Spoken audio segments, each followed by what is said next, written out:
இன்னைக்கு பட்டாணி சாப்பாடு செய்யலாம். அதுக்கு தேவையான பொருள் பார்க்கலாம் வாங்க. 3 பட்டை,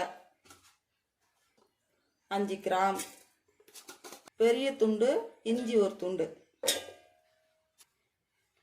10 பல்லு பூண்டு, ஒரு கைப்பிடி சின்ன வெங்காயம், 5 பச்சை மிளகா, காரத்துக்கு ஏற்ற மாதிரி போட்டுக்கலாம், கூடுலோ குறைச்சலோ. சோம்பு ஒரு ஸ்பூனு, ஒரு கைப்பிடி புதினா, கொஞ்சமாக கொத்தமல்லி, கொஞ்சம் தண்ணி ஊற்றி அரைச்சிக்கலாம். கொரன்னு அரைச்சிக்கணும், ரொம்ப நைஸாக அரைக்கக்கூடாது.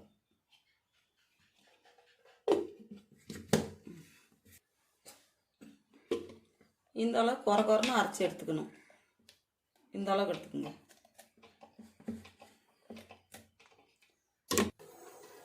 எண்ணெய் ஊற்றிக்கலாம். 4 ஸ்பூன் எண்ணெய்,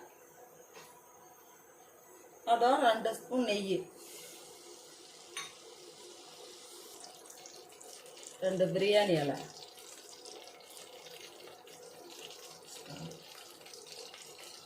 பூ 1, 5 ஏலக்காய்,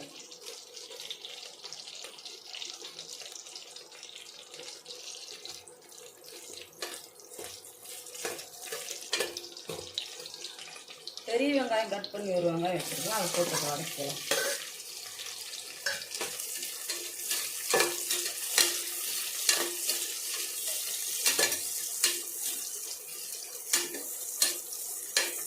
நல்லா வதங்கணும்.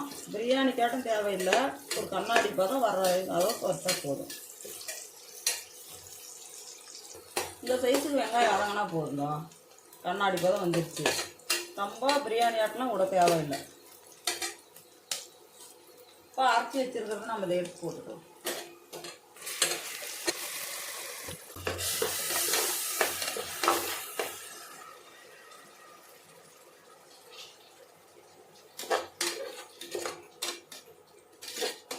பச்சை வாசம் போகிற அளவுக்கு நல்லா வதக்கணும். நல்லா வதக்கியாச்சு, பச்சை வாசமாக போயிடுச்சு, நல்லா கரண்டு வந்துடுச்சு. அப்படியே இப்போ நம்ம பச்சை பட்டாணி சேர்த்துக்கலாம்.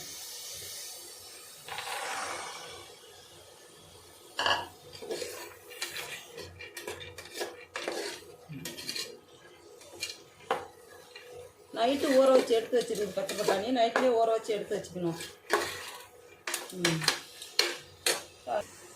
அரிசி இதில் சேர்த்துக்கலாம்.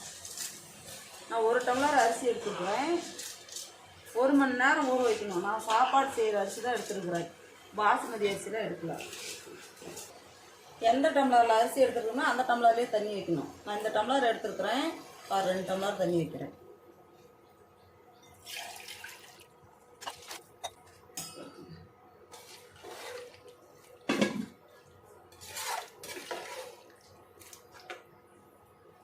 இது உப்பு சேர்த்துடலாம். 1 டம்ளர் தேங்காய் பால் சேர்த்துடலாம். அப்போ சாப்பிட்டா வெந்து வரும் பச்சை பட்டாணி.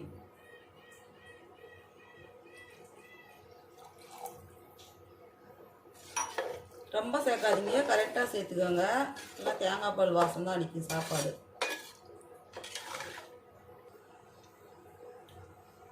எல்லாம் சரியாக இருக்குது.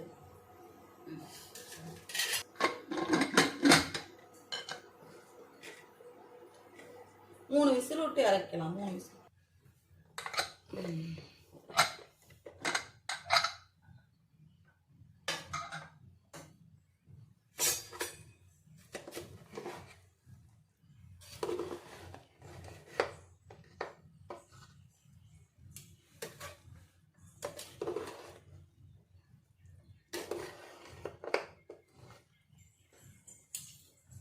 சாப்பாடு வெந்துருச்சு பாரு, நல்லா பழப்பழப்பழன்னு இருக்குது.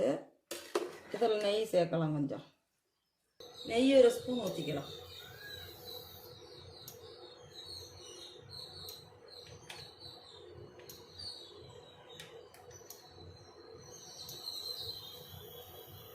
அதிகமாக கூட சேர்த்துக்கலாம், வாசம் நல்லாயிருக்கும். இதிலே முந்திரி போட்டு பொரிச்சிக்கலாம். நெய்யிலே போட்டு பொரிச்சு எடுத்து கொடுத்துக்கலாம்.